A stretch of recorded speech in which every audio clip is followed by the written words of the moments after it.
Maqaa Abbaa, kan Ilmaa, kan Hafuura Qulqulluu Waaqa tokkoon ni amanna. Ameen.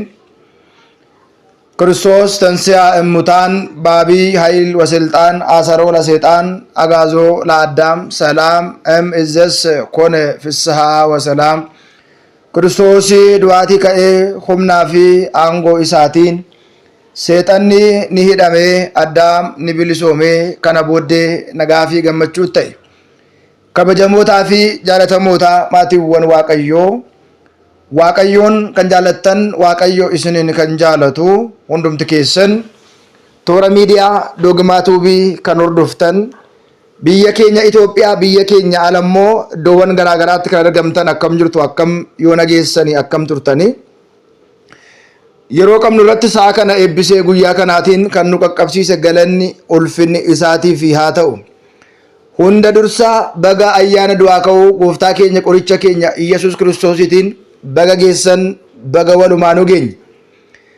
Egaa akka fedhaa fi jaalala Waaqayyootti torbeen yeroo darbe ilaalaa turre torbee dhukkubbii gooftaa keenya qoricha keenya Iyyasuus Kiristoositti aansinee torbeewwan du'aa ka'uu yookiin immoo tibbi du'aa ka'uu akkuma guyyoota torbee dhukkubbii moggaasa maqaa isaanii ta'e ni qabu jechaadha.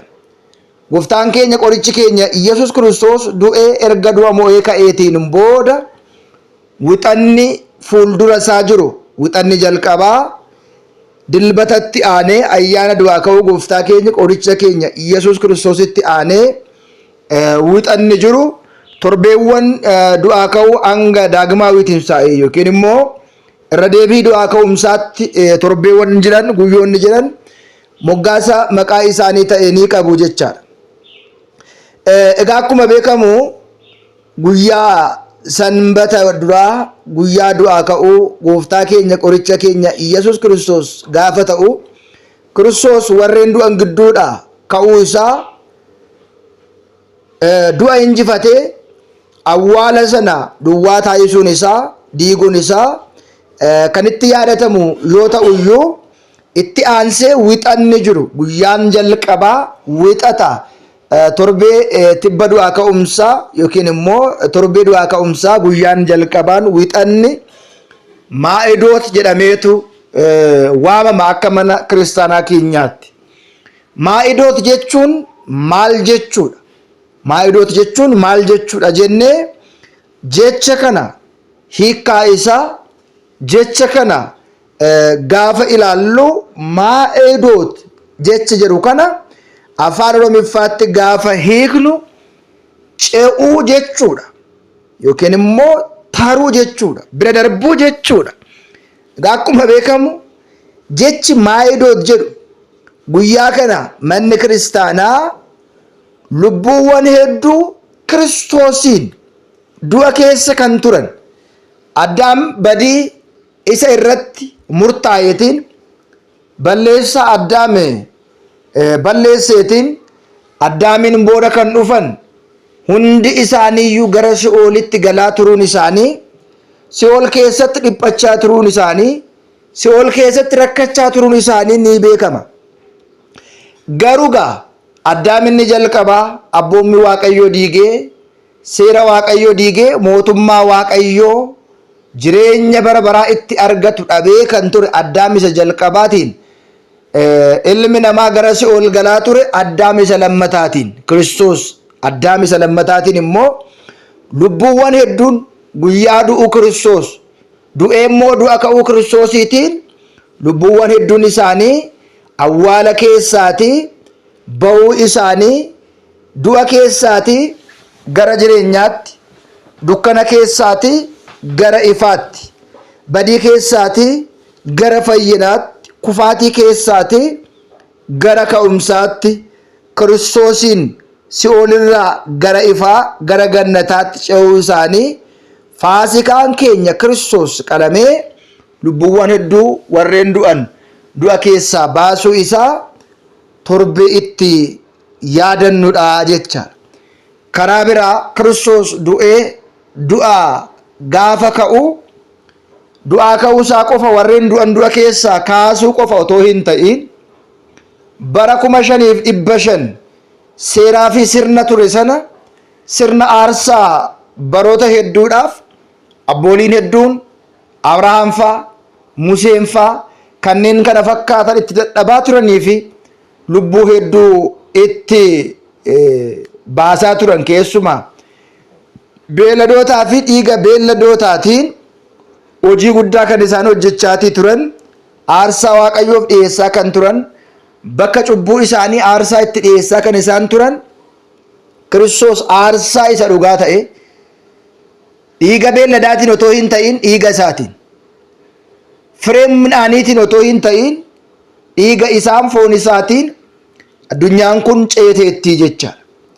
Garamirraa garamitti gaafa jedhu salphinarraa gara kabajaatti, dukkana irraa gara ifaatti, du'uu irraati gara jireenyaa irratti, baduu irraati gara argamuutti, ilma daabiloos ta'uu irraati gara ilma waaqayyootti, duuka bu'aa daabiloos ta'uu irraati gara duukaa bu'aa waaqayyootti kan itti dhufne guyyaan kun egaa maa'idooti jedhameetu beekama.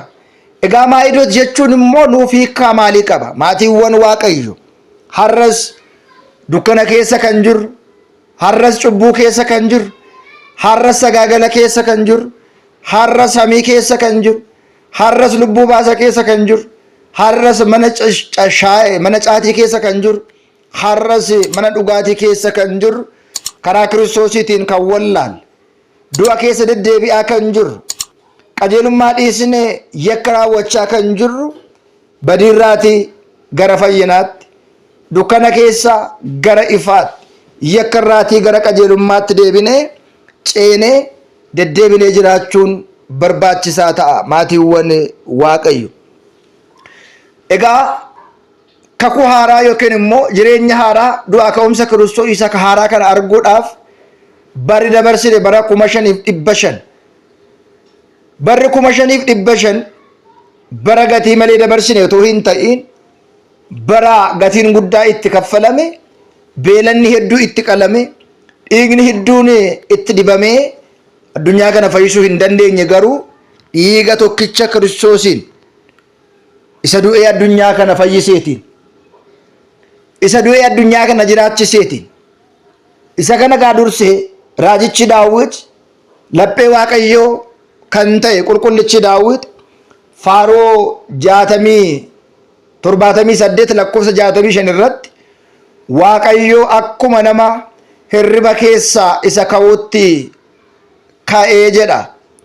Akkuma nama machiin isa dhiisee nama cimaa ta'e jedheetu qulqullichi Daawit Kiristoos addunyaa kanaaf akka inni du'u, addunyaa kanaatiif akka inni gatii baasu, duuni Kiristoos addunyaa kanaaf bu'aa guddaa akka qabuu fi du'a warreen du'an gidduutti hafuu akka hin dandeenye hundi keenya asirraatii waa guddaa baranna.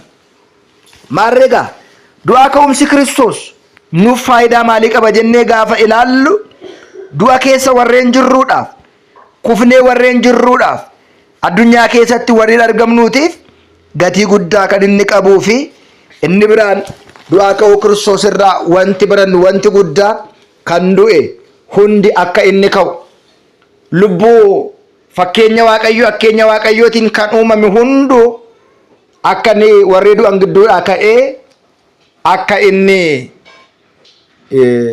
du'a injifatee ka'u wanti barannu kan irraati. Egaa inni guddaan foon uumame gara fooniitti gara dacheetti gaafa deebi'u, lubbuun uumamte garuu gara abbaa ishii gara waaqayyootti ni ol baatii jecha. Maarreegaa ilmi namaa uumamoota 22 keessaa adda kan isa godhatu yookiin immoo adda kan isa taasisu,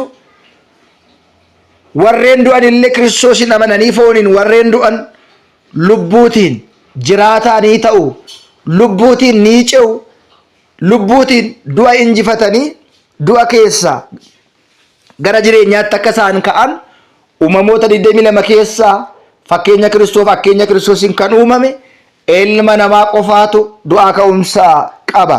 Kanaaf qulqullichi Yohaannis, Wangeela Yohaannis boqonnaa 11:25 kaasnee gaafa ilaallu kannatti amane kannaan jiraate yoo du'e illee jiraataa ta'a jedheetu qulqullichi Yohaannis dubbata. Kana jechuun duuni foonii jiraachuu danda'a, namni fooniin du'uu danda'a. Ilmi namaa foon uffate hunduu foonsaa gara dacheetti, lubbuun isaa immoo gara abbaa isheetti akka isheen deebitu kan nu barsiisu gaafa ta'u, kannatti amane yoo du'u illee gaafa jedhu fooniitiin yoo du'e, fooniitiin yoo boqote, fooniitiin yoo waabame lubbuun isaa jiraata akka inni ta'u kan nu barsiisuu fi kan nu hubachiisudha. Maatiiwwan Waaqayyo nutoo eessa jirra? Eessaa garamitti ce'aa jirra?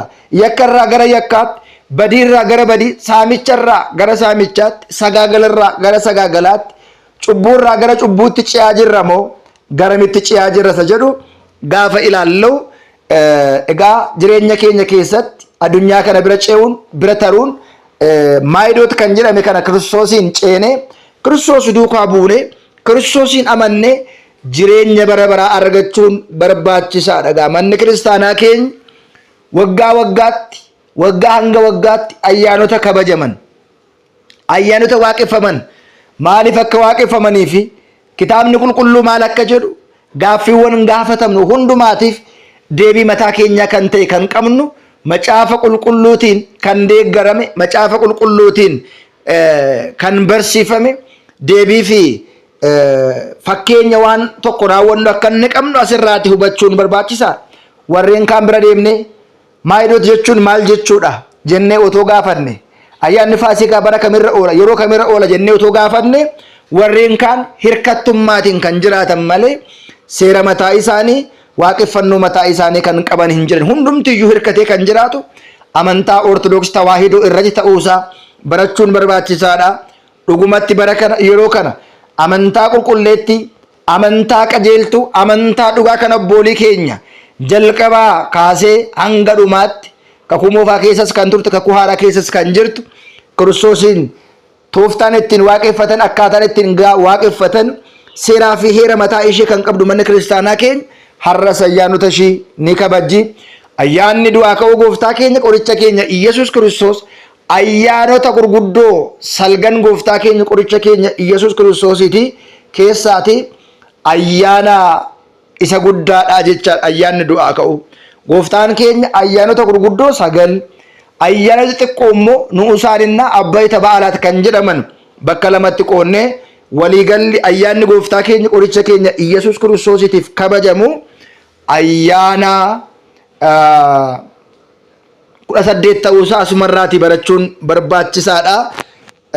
Kan nu barsiise, kan nu gorse waaqa abboolii keenyaaf galanni haa ta'u. Miidiyaa kana sabiskiraayibii, sheer gochuun ni cinaa dhaabadha.